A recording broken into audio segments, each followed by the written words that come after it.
नमस्कार, सुप्रभातम। आप देख रहे हैं राष्ट्र प्रथम। मैं हूं जिगर। हमारा उद्देश्य है राष्ट्र से स्नेह, राष्ट्र का सम्मान। नजर करते हैं हेडलाइन पर। प्रधानमंत्री नरेंद्र मोदी का जन्मदिन आज 4 अहम कार्यक्रमों में संबोधित करेंगे।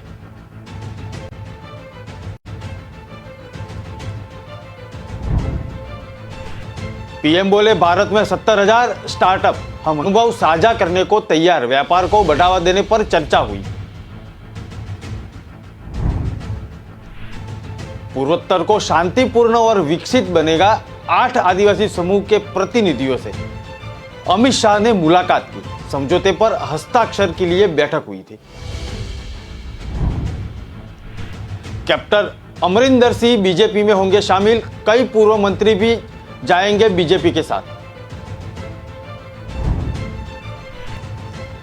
सीएम अरविंद केजरीवाल ने कहा, नगर निगम में मौका मिला तो हटा देंगे कचरों का ढेर।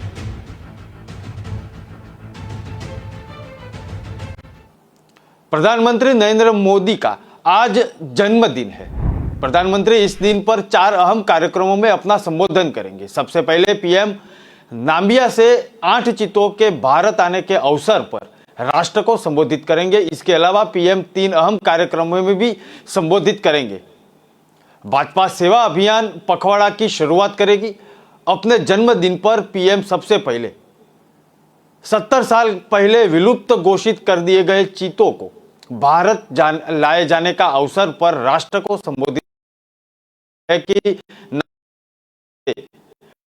उद्यान लाए जा चुके हैं, उन्हें खुद पीएम राष्ट्रीय उद्यान में छोड़ेंगे। इस विषय पर राष्ट्र के नाम अपने संबोधन में पीएम वन्य जीव और पर्यावरण की सुरक्षा पर अपनी बात रखेंगे। राष्ट्र के नाम संबोधन के बाद पीएम मध्य प्रदेश में स्वयं सहायता समूह के सम्मेलन को संबोधित करेंगे। फिर विश्वकर्मा जयंती के अवसर पर आईटीआई के दीक्षांत समारोह में छात्रा को संबोधित करेंगे। इस कार्यक्रम में करीब 40 लाख छात्र शामिल होंगे। पीएम पॉलिसी हुए पीएम के इसको अभियान पखवाड़ा नाम दिया हुआ है। इसके तहत सभी जिलों में अनेकता में एकता उत्सव मनाने के साथ भारत श्रेष्ठ भारत का संदेश दिया जाएगा।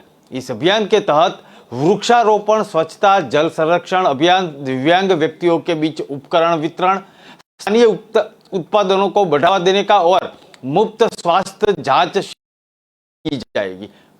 महात्मा गांधी की जयंती पर खादी और स्थानीय उत्पादनों का उपयोग करने के लिए प्रोत्साहित बड़ा कार्य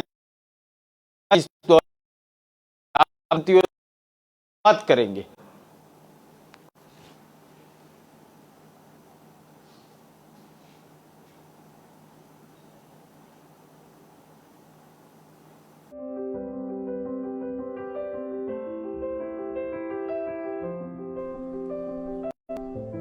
गरीबों के लिए कुछ करना,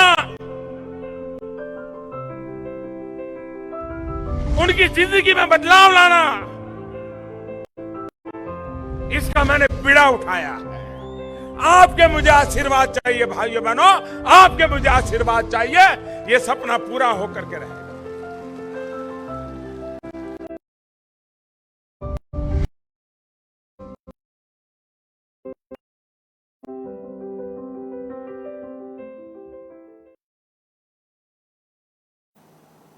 उज्बेकिस्तान के समरकंद में हो रही शंघाई कोऑपरेशन ऑर्गेनाइजेशन यानी कि एससीओ की बैठक खत्म हो चुकी है। इस मीटिंग में एससीओ के सुधार और विस्तार, रीजनल सिक्योरिटी, सहयोग, कनेक्टिविटी को मजबूत करने का और व्यापार को बढ़ावा देने पर चर्चा हुई। इस दौरान पीएम मोदी ने कहा, भारत एससीओ सदस्यों के बीच अधिकतम सहयोग और विश्वास का समर्थन करता है। उन्होंने कहा कि दुनिया कोविड महामारी से उभर रही है और यूक्रेन क्राइसिस और कोरोना की वजह से ग्लोबल सप्लाई चेन में कुछ दिक्कतें आई। विश्व ऊर्जा और खाद्य संकट का सामना कर रहा है। एससीओ देशों के बीच सप्लाई चेन विकसित करने का प्रयास करना चाहिए। इसके लिए बेहतर कनेक्टिविटी की जरूरत है। हम भारत को मैन्युफैक्चरिंग हब में बदलना चाहते हैं। भारत का युवा और वर्कफोर्स के स्वाभाविक रूप से कनेक्टिविटी बनाता है। अर्थव्यवस्था में 75% वृद्धि की आशा है और जो दुनिया की सबसे बड़ी इकोनॉमी में सबसे ज्यादा है, टेक्नोलॉजी के उचित उपयोग पर भी फोकस दिया जा रहा है।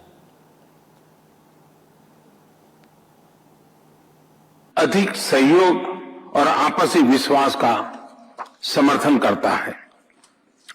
महामारी और यूक्रेन के संकट से ग्लोबल सप्लाई चेन्स में कई बाधाएं उत्पन्न हुई, जिसके कारण पूरा विश्व अभूतपूर्व ऊर्जा एवं खाद्य संकट का सामना कर रहा है। एससीओ को हमारे क्षेत्र में विश्वस्त, रेजिलिएंट और डाइवर्सिफाइड सप्लाई चेन्स विकसित करने के लिए प्रयत्न करने चाहिए। इसके लिए बेहतर कनेक्टिविटी की आवश्यकता तो होगी ही, साथ ही यह भी महत्वपूर्ण होगा कि हम सभी एक दूसरे को ट्रांजिट का पूरा अधिकार दें। एक्सेलेंसी, हम भारत को एक मैन्युफैक्चरिंग हब बनाने पर प्रगति कर रहे हैं। भारत का युवा और प्रतिभाशाली वर्कफोर्स को मैं स्वाभाविक रूप से कॉम्पिटिटिव बनाता है। इस वर्ष भारत की अर्थव्यवस्था में 7.5% वृद्धि की आशा है, जो विश्व की बड़ी इकोनॉमीज में सबसे अधिक होगी। हमारे पीपल सेंट्रिक डेवलपमेंट मॉडल में टेक्नोलॉजी के उचित उपयोग पर भी बहुत फोकस दिया जा रहा है। हम प्रत्येक सेक्टर में इनोवेशन का समर्थन कर रहे हैं। आज भारत में 70,000 से अधिक स्टार्टअप्स हैं, जिनमें से 100 से अधिक यूनिकॉर्न है। हमारे ये अनुभव कई अन्य एससीओ सदस्यों के भी काम आ सकता है। इसी उद्देश्य से हम एक नए special working group on startups and innovation की स्थापना करके एससीओ के सदस्य देशों के साथ अपना अनुभव साझा करने के लिए तैयार है। एक्सेलेंसी, विश्व आज एक और बड़ी चुनौती का सामना कर रहा है और यह है हमारे नागरिकों की खाद्य सुरक्षा सुनिश्चित करना। इस समस्या का एक संभावित समाधान है मिलेट्स की खेती और उपभोग को बढ़ावा देना। मिलेट्स एक ऐसा सुपरफूड है जो न सिर्फ एससीओ देशों में बल्कि विश्व के कई भागों में हजारों सालों से उगाया जा रहा है और खाद्य संकट से निपटने के लिए एक पारंपरिक, पोषक और कम लागत वाला विकल्प है। वर्ष 2023 को UN international year of millets के रूप में मनाया जाएगा। हमें एससीओ के अंतर्गत एक मिलेट फूड फेस्टिवल के आयोजन पर विचार करना चाहिए। भारत आज विश्व के मेडिकल एंड वेलनेस टूरिज्म के लिए सबसे किफायती डेस्टिनेशन में से एक है। अप्रैल 2022 में गुजरात में WHO global centre for traditional medicine का उद्घाटन किया गया। पारंपरिक चिकित्सा के लिए यह WHO का पहला और एकमात्र ग्लोबल सेंटर होगा। केंद्रीय गृह मंत्री अमित शाह ने कहा कि पूर्वोत्तर को विकसित बनाने के लिए तमाम प्रयास किए जा रहे हैं, जिसमें सबसे महत्वपूर्ण क्षेत्र में शांति की स्थापना की कोशिश है। केंद्र, असम सरकार और 8 आदिवासी समूह के प्रतिनिधियों के बीच समझौते पर हस्ताक्षर के लिए एक बैठक की अध्यक्षता करते हुए गृह मंत्री ने उस वक्त बात कही। आधिकारिक बयान के अनुसार आदिवासियों और असम के चाय बागान के कामगारों के बीच दशकों पुराना संकट समाप्त करने के लिए इस समझौते पर हस्ताक्षर किया गया। इस समझौते पर बीएसएफ, एसीएमएलए और बीएसएफ बीटी और एसीएएम एमआरजी ने हस्ताक्षर किया। गृह मंत्री ने कहा कि शांतिपूर्ण और समृद्ध पूर्वोत्तर के लिए प्रधानमंत्री नरेंद्र मोदी के दृष्टिकोण के अनुरूप हुआ यह समझौता पूर्वोत्तर को 2025 तक उग्रवाद मुक्त बनाने की दिशा में महत्वपूर्ण मील का स्टोन साबित होगा। उन्होंने कहा कि वड़ा प्रधान के पूर्वोत्तर को शांति और विकसित बनाने की दिशा में कई प्रयास किए गए थे, जिनमें सबसे प्रमुख पूर्वोत्तर में शांति स्थापित करना है। शाह ने कहा कि असम के आदिवासी समूह के 1000 से ज्यादा सदस्य हथियार डालकर मुख्य धारा में शामिल हो गए हैं। शाह ने कहा कि गृह मंत्रालय ने पूर्वोत्तर को शांत और समृद्ध बनाने के लिए वहां की अद्भुत संस्कृति का संवर्धन और विकास करने के लिए सभी विवादों का निपटारा कर स्थायी शांति स्थापित करने के लिए विकास को गति देने की दिशा में एक कदम उठाए जा रहे हैं। उन्होंने कहा कि इसमें संवेदनहीनता और हितों के टकराव के कारण अलग अलग गुटों ने हथियार उठा लिए थे, जिसके कारण इन गुटों और राज्य सरकारों तथा केंद्रीय सुरक्षा बलों के बीच मुठभेड़ों में हजारों लोगों की जान गई। गृह मंत्री ने कहा कि प्रधानमंत्री नरेंद्र मोदी के नेतृत्व में केंद्र सरकार ने तय किया है कि 2024 से पहले पूर्वोत्तर के राज्यों के बीच सीमा विवादों और सशस्त्र गुटों के संबंधित सभी विवादों को हल कर लिया जाएगा। असम और पूरे उत्तर पूर्व के लिए, नॉर्थ ईस्ट के लिए आज का दिन बहुत महत्वपूर्ण दिन है। नरेंद्र मोदी जी के प्रधानमंत्री बनने के बाद उत्तर पूर्व को शांत और विकसित बनाने के लिए कई प्रकार के कार्यक्रम हाथ में लिए गए। इसमें सबसे बड़ा कार्यक्रम उत्तर पूर्व में शांति प्रस्तावित करना है। इसमें आज एक बड़ा मील का पत्थर हम पार कर कर आगे बढ़ रहे हैं। असम के आदिवासी समूह के लगभग के आसपास जवान हथियार छोड़कर मेन स्ट्रीम में आ रहे हैं। हम चाहते हैं कि उत्तर पूर्व का सबसे बड़ा राज्य असम ड्रग फ्री हो, टेररिज्म फ्री हो, डिस्प्यूट फ्री हो और संपूर्ण विकसित हो। इस दिशा में मोदी जी के नेतृत्व में भारत सरकार और भारत सरकार का गृह मंत्रालय दोनों पुरजोर कोशिश के साथ काम में लगे हैं। पंजाब के पूर्व मुख्यमंत्री कैप्टन अमरिंदर सिंह 19 सितंबर को भाजपा में शामिल होंगे। उसके करीबी पंजाब के 5-6 पूर्व मंत्री भी भाजपा की सदस्यता लेंगे। साथ ही में अमरिंदर की पार्टी पंजाब लोक कांग्रेस का भी भाजपा में विलय होगा। 19 सितंबर को प्रधानमंत्री नरेंद्र मोदी का 17 सितंबर को प्रधानमंत्री नरेंद्र मोदी का जन्मदिन भी है। भाजपा के पास पंजाब में फिलहाल 2 सीटें हैं। कैप्टन अमरिंदर सिंह की पार्टी पंजाब लोक कांग्रेस के भाजपा के विलय की चर्चाओं ने उस समय जोर पकड़ा था जब कैप्टन ने दिल्ली में केंद्रीय गृह मंत्री अमित शाह से करीब पौने घंटे तक मीटिंग की थी। हालांकि मीटिंग के बाद कैप्टन अमरिंदर सिंह ने बाहर निकालकर पंजाब लोक कांग्रेस के भाजपा में विलय के सवाल को नकारते हुए कहा कि केवल अटकलें बताया था और 30 अगस्त को प्रधानमंत्री नरेंद्र मोदी से भी उनकी मुलाकात हुई थी। इसके बाद कैप्टन ने ट्वीट पर लिखा कि प्रधानमंत्री नरेंद्र मोदी के साथ मुलाकात करने के बाद पंजाब के विभिन्न मुद्दों पर चर्चा करके राज्य और देश की सुरक्षा के लिए संयुक्त रूप से काम करने का संकल्प लिया, जो हम दोनों के लिए हमेशा सर्वोपरि रहा है। बता दें कि भाजपा पंजाब में पार्टी का पुनर्गठन करने की तैयारी में है, क्योंकि वर्तमान भाजपा प्रदेश प्रधान अश्विन शर्मा का कार्यकाल खत्म होने वाला है। ऐसे में पंजाब लोक कांग्रेस का भाजपा में विलय होने के बाद पार्टी कैप्टन के करीबियों को पंजाब में अहम जिम्मेदारियां सौंप सकती है।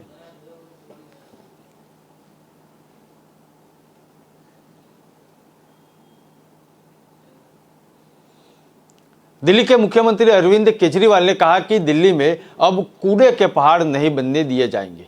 नगर निगम में राज करने ही भाजपा यहां गंदगी फैलाने का काम कर रही है। दिल्ली सरकार यहां तमाम जगहों पर झंडे लगाकर देश का तिरंगा ऊंचा करने सम्मान बढ़ाने का काम कर रही है, वहीं भाजपा गंदगी फैलाकर नाम खराब करने का काम कर रही है। प्रेस कॉन्फ्रेंस के दौरान उन्होंने दिल्ली में तीनों लैंडफिल साइटों के बारे में अपनी बात रखी। आम आदमी पार्टी द्वारा 3 लैंडफिल साइटों को कूड़े के पहाड़ बताकर उठाए जा रहे मुद्दे पर केजरीवाल ने अपनी बात रखी। उन्होंने कहा कि कूड़े के पहाड़ों से दिल्ली की छवि खराब हो रही है।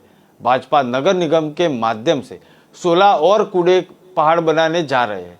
इसमें दिल्ली वालों का रहना मुश्किल हो जाएगा। उन्होंने कहा कि दिल्ली की जनता मौका देगी तो हम एक भी नया कूड़ा पहाड़ बनने नहीं देंगे। वर्तमान कूड़े के 3 पहाड़ों को भी हटा दिया जाएगा और ये जनता से वादा है। उन्होंने कहा कि उनकी इच्छा दिल्ली को अच्छा शहर बनाने की है।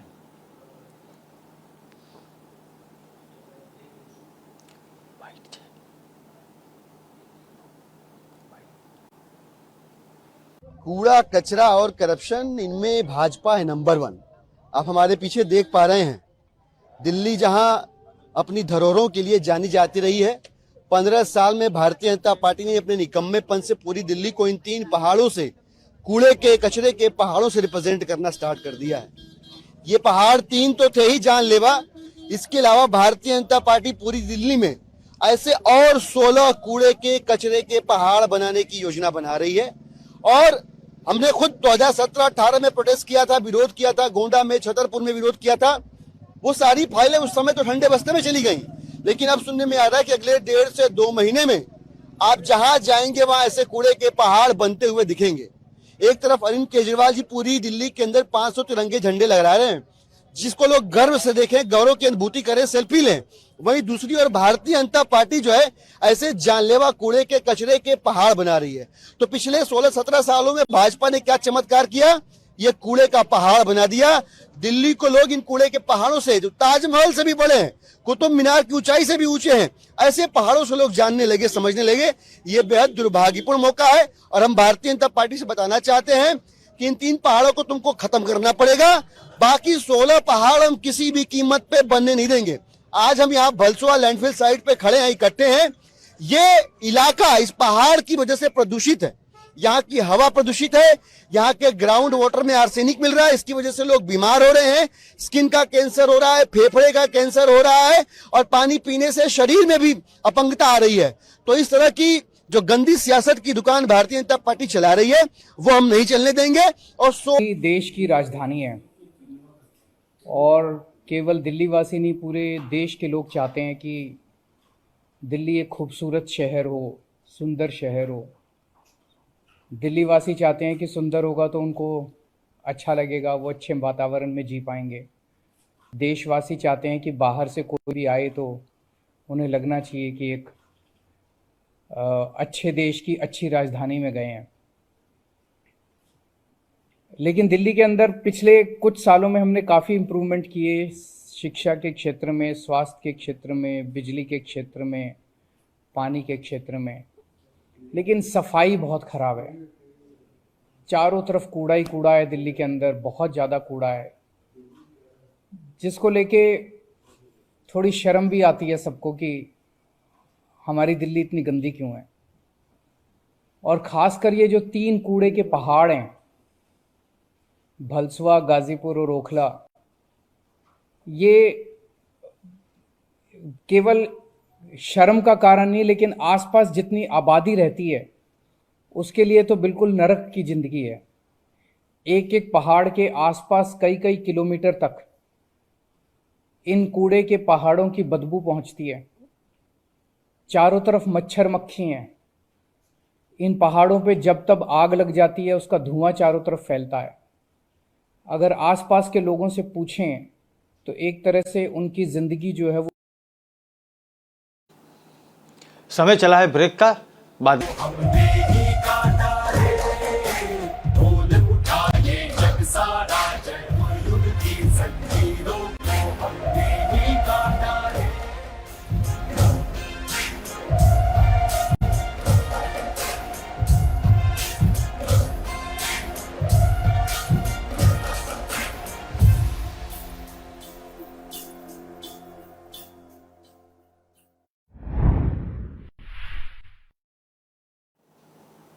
कोयले की कीमत में अप्रत्याशित वृद्धि की वजह से छत्तीसगढ़ में बिजली के दाम 30 पैसा प्रति यूनिट बढ़ चुका है। सरकार ने संकेत दिए कि अगले कुछ महीने में बिजली की दर और महंगी हो सकती है। मुख्यमंत्री भूपेश बघेल ने कहा कि 3-4 हजार रुपये प्रति टन की जगह विदेशों से 15 से 18 हजार रुपये टन का कोयला आएगा तो उत्पादन महंगा होगा ही। उन्होंने कहा कि इस महंगे कोयले का भी अभी पूरा इफेक्ट आना बाकी है। रायपुर पुलिस लाइन हेलीपैड पर प्रेस वार्ता से चर्चा करते हुए मुख्यमंत्री भूपेश बघेल ने कहा कि सैकड़ों यात्री ट्रेनों को बंद करने के बाद भी कोयला उपलब्ध नहीं हो पा रहा। जितनी इस देश में खदान है वह पूर्ति नहीं हो पा रही। इसके कारण केंद्र सरकार विदेश से कोयला मंगवा रही है। यहाँ का कोयला 3-4 हजार रुपये टन था और बाहर का कोयला 15 से 18 हजार रुपया प्रति टन आ रहा है। इसके कारण बिजली उत्पादन महंगा हो चुका है। अभी तो थोड़ा बढ़ा है और भी बढ़ेगा। मुख्यमंत्री ने कहा कि जब आप 18 हजार रुपया प्रति टन में कोयला खरीदेंगे तो बिजली फिर महंगी होगी।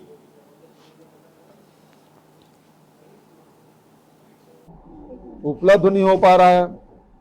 जितने देश में खदान है वो पूर्ति नहीं कर पा रही है। इन्हें रद्द करने के बाद भी और कोयला ये आयात कर रहे हैं, दूसरे देश से ला रहे हैं। यहाँ के कोयला 3-4 हजार रुपये प्रति टन है तो बाहर से कोयला 15 हजार से 18 हजार रुपया प्रति टन है और इसके कारण से बिजली जो उत्पादन है वो महंगा हो रहा है।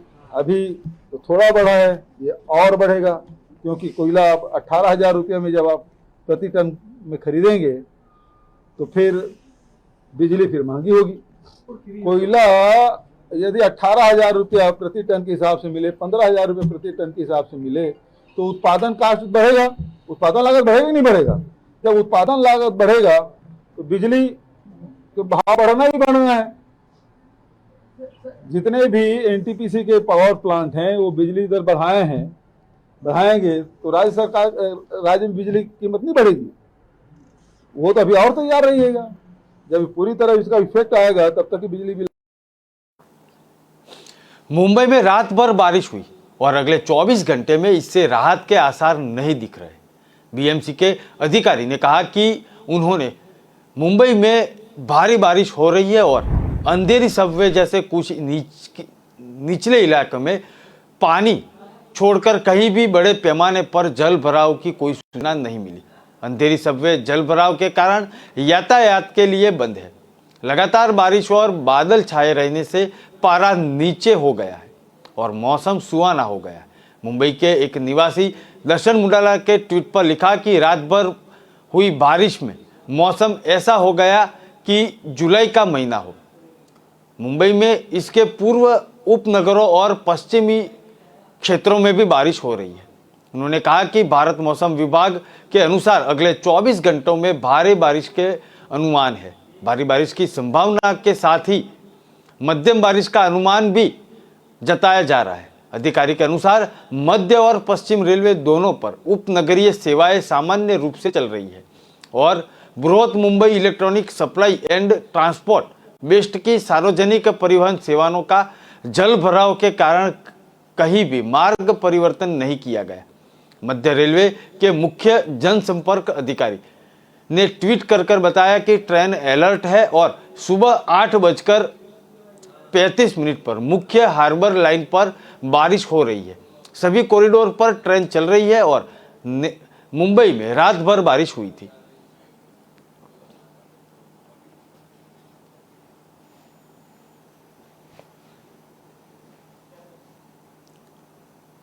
केंद्रीय मंत्री अनुराग ठाकुर ने कहा कि प्रधानमंत्री बनने के बाद अपने पहले ही संबोधन में पीएम मोदी ने कहा था कि हमारी सरकार पंडित दीनदयाल उपाध्याय के अंत्योदय के सिद्धांत पर चलेगी। डॉक्टर अंबेडकर के विचारों से अलग नहीं है। ये नीति मोदी सरकार के फैसलों में साफ लिखा रहा है। अंबेडकर एंड मोदी पुस्तक के विमोचन कार्यक्रम में केंद्रीय मंत्री अनुराग ठाकुर ने अंबेडकर और मोदी रिफॉर्मर आइडिया पर रोशनी डाली। उन्होंने कहा कि बाबा साहेब अंबेडकर ने जो सोचा उसे मोदी जी ने कर दिखाया। पीएम मोदी ने गरीबों और वंचितों की सरकार होने की बात कही और 8 साल से इसे पूरा करने के लिए मंत्रियों को कहा गया। मोदी जी ने बाबा साहेब के सपनों को पूरा किया है। अंबेडकर जी के सपने को किसी सरकार ने पूरा किया और अंबेडकर जी की औद्योगिक विकास से वंचितों के विकास की बात करते थे। पीएम नरेंद्र मोदी ने मेड इन इंडिया इनिशिएटिव के माध्यम से औद्योगिक विकास किया है। उन्होंने कहा कि शिक्षा की वजह से कुरीतियों की पीछे छोड़ दिया जाता है। पूर्व राष्ट्रपति और वर्तमान राष्ट्रपति इसका उदाहरण है।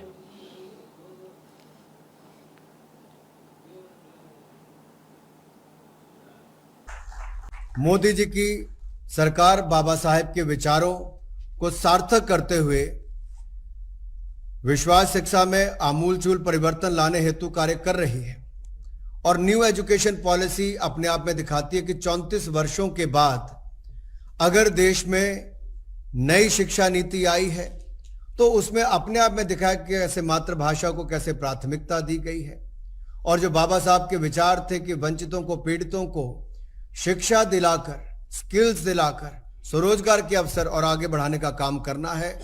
यही बाबा साहेब का जीवन मंत्र बहुजन हिताय बहुजन सुखाय ये हमेशा प्रधानमंत्री मोदी जी के विकास मॉडल के मूल में रहा है और प्रधानमंत्री मोदी जी की अगुवाई में हमारी सरकार प्राथमिक, उच्च शिक्षा व चिकित्सक शिक्षा को तीव्र गति से बदल रही।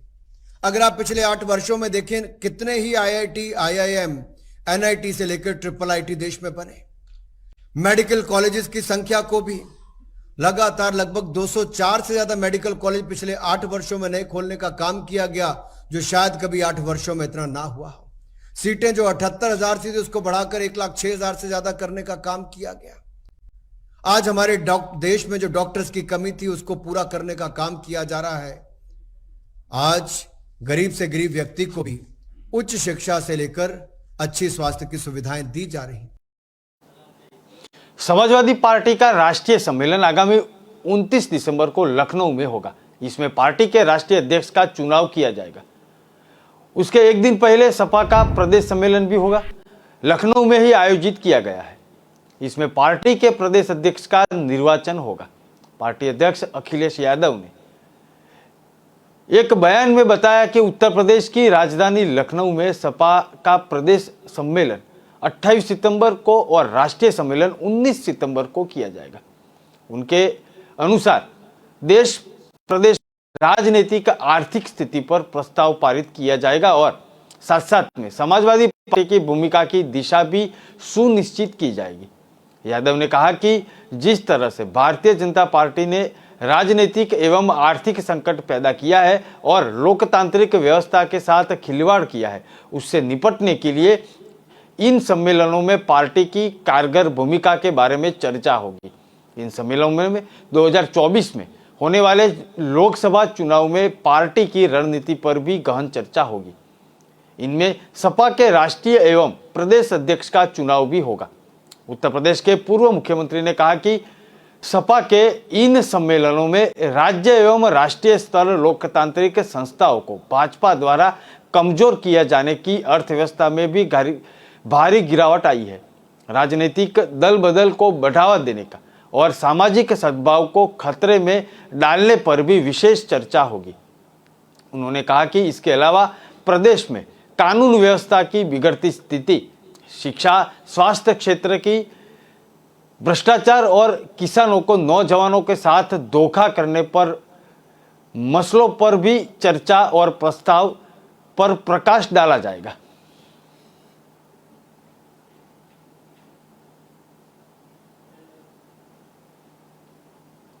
आपने इस साल के अंत तक और अगले साल की शुरुआत में कई राज्यों में विधानसभा और निकाय चुनावों के मद्देनजर तैयारी शुरू कर दी है। वह भाजपा के ऑपरेशन लोटस को विफल करने में कोई कसर नहीं छोड़ जाए।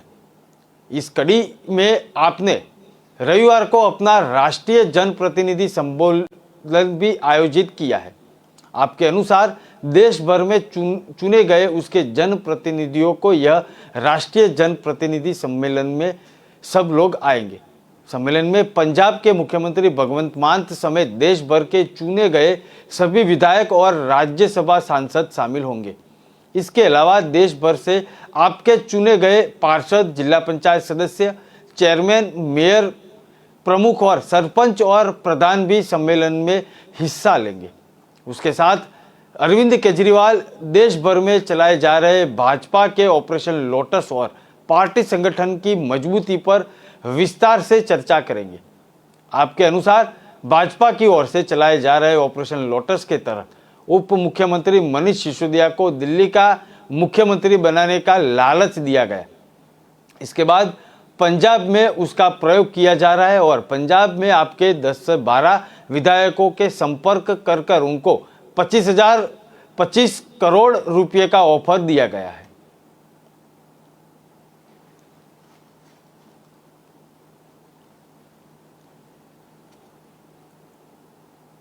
बाल विकास एवं पुष्टाहार विभाग द्वारा शुक्रवार को लोकसभा भवन में आयोजित कार्यक्रम में मुख्यमंत्री योगी आदित्यनाथ ने कहा कि 5 वर्ष से पोषण माह कार्यक्रम सफलतापूर्वक चलाया जा रहा है। प्रधानमंत्री नरेंद्र मोदी ने 2018 में इसकी शुरुआत की थी। मुख्यमंत्री योगी आदित्यनाथ ने कहा कि वर्तमान और भविष्य को कुपोषण से मुक्त करने का यह बेहतर महत्वपूर्ण अभियान है। किशोरी महिलाएं, माताएं सुपोषण युक्त होगी तो बच्चे भी स्वस्थ व सक्षम होंगे। इससे समाज और देश में भी सशक्त बनाया जा सकेगा। जनपद के भ्रमण में मेरा लक्ष्य है और स्वास्थ्य केंद्र और स्कूल आंगनवाड़ी केंद्र जरूर जाऊंगा। सीएम ने कहा कि शिक्षित और स्वस्थ बच्चे की मजबूत राष्ट्र का आधार होते हैं। बच्चों को उदाहरण के माध्यम से बेहतर शिक्षा दे सकते हैं। सीखने की ललन बचपन में ज्यादा होती है, इसलिए शिक्षक को आंगनवाड़ी कार्यक्रमों की जिम्मेदारी दी जाएगी। बच्चों में अगले संस्कार डाले जाएंगे और यूपी में शिशु मृत्यु दर को नियंत्रित किया जाएगा। एनीमिया रोग के नियंत्रण किया जाएगा और 2017 से पहले शराब बेचने वाले ही पोषण आहार बांटने का कार्य करते थे। मुझे आश्चर्य हुआ, मेरी सरकार ने ऐसे कोक्स को खत्म कर दिया गया है। मुख्यमंत्री योगी आदित्यनाथ ने कहा कि महिला स्वयं सहायता समूह को पौष्टिक आहार वितरण की जिम्मेदारी सौंपी जाएगी। इसके परिणाम सकारात्मक रहेंगे। आंगनवाड़ी कार्यकर्ताओं में कोविड काल में भी अच्छा कार्य किया था। आंगनवाड़ी कार्यकर्ताओं के डाटा डॉक्यूमेंटेशन का कार्य समय पे करना चाहिए। इस अवसर पर मुख्यमंत्री ने गर्भवती महिलाओं की गोद भराई और कुछ बच्चों का अन्नप्राशन भी किया। यानी आंगनबाड़ी केंद्र, जब मैं जनपद के भ्रमण में कहीं जाता हूं तो मेरा प्रयास होता है कि मैं 2 जगह जरूर जाऊं। एक किसी स्वास्थ्य केंद्र के निरीक्षण में, दूसरा आंगनबाड़ी और बेसिक शिक्षा परिषद के किसी स्कूल में। क्योंकि मेरा मानना है कि ये 2 शिक्षा और स्वास्थ्य किसी भी समाज की 2 बुनियादी आवश्यकताएं हैं और समाज की आधारशिला भी यहीं से खड़ी हो सकती है। अच्छी और उत्तम शिक्षा एक बच्चे के सुनहरे भविष्य के साथ साथ समाज और राष्ट्र की नींव को मजबूत करने का भी एक आधार बनता है। और उस दिशा में जो प्रयास हुए हैं, कोरोना कालखंड के कारण हमारी जो गति थी थोड़ा बाधित हुई, अन्यथा अब तक हम लोग सभी आंगनबाड़ी केंद्रों को प्री प्राइमरी के रूप में इन्हें आगे बढ़ाने की दिशा में तेजी के साथ आगे बढ़ चुके थे। लेकिन मैं जहां भी जाता हूं मुझे बहुत अच्छा लगता है जब उन भोले भाले बच्चों के साथ आंगनबाड़ी से जुड़ी हुई बहनें उन्हें रोचक तरीके से अक्षर ज्ञान कराती हुई दिखाई देती हैं। और मैंने कई जगह इसका उदाहरण भी दिया कि मैं एक जगह जब आंगनबाड़ी केंद्र में गया था तो मैं वहां देख रहा था लगभग 25 से 30 बच्चे थे और वे बच्चे वहां पर उनके साथ में जो गुनगुना रहे थे, वहां पर कैसे अक्षर ज्ञान कराया जाता है, कैसे शब्दों का ज्ञान उन्हें कराया जाता है, ये सब मैं वहां देख रहा था। और मैंने देखा कि कितनी सहजता के साथ उन बच्चों को बताया जा रहा था। मैं उसके बाद अपने आप को रोक नहीं पाया। मैंने जैसे ही उन लोगों ने मुझे देखा तो मैं गया वहां पर, मैंने 2-3 बच्चों से पूछा, मैंने कहा क्या तुमने सीखा, मुझे बताओ तो लो। अब आप सोचिए 3 से 5 वर्ष तक के बच्चे कितनी सहजता के साथ वहां पे बोल रहे थे। उन्होंने मुझे मेरे सामने यानी जो कुछ उनको बताया जा रहा था उसको उन्होंने वहां पर बोलना भी प्रारंभ किया। ये चीजें दिखाती हैं कि हम अपने बचपन को जब उद्धरण के माध्यम से कुछ रोचक जानकारी देने का प्रयास करते हैं तो उसके उदाहरण भी हम सबके सामने होते हैं और उन बच्चों की वो नींव मजबूत होती है जो शिक्षा के क्षेत्र में उन्हें आगे बढ़ने के लिए प्रेरित करती है। आंगनवाड़ी केंद्रों के आज 700 ऐसे केंद्रों का शिलान्यास और लोकार्पण का कार्यक्रम भी यहां पर संपन्न हुआ है। पोषण मैनुअल से संबंधित पुस्तिका सक्षम का विमोचन का कार्यक्रम भी यहां पर संपन्न हुआ है और विगत 5 वर्ष के अंदर इस दिशा में क्या प्रयास हुए हैं, सशक्त आंगनवाड़ी इस पुस्तिका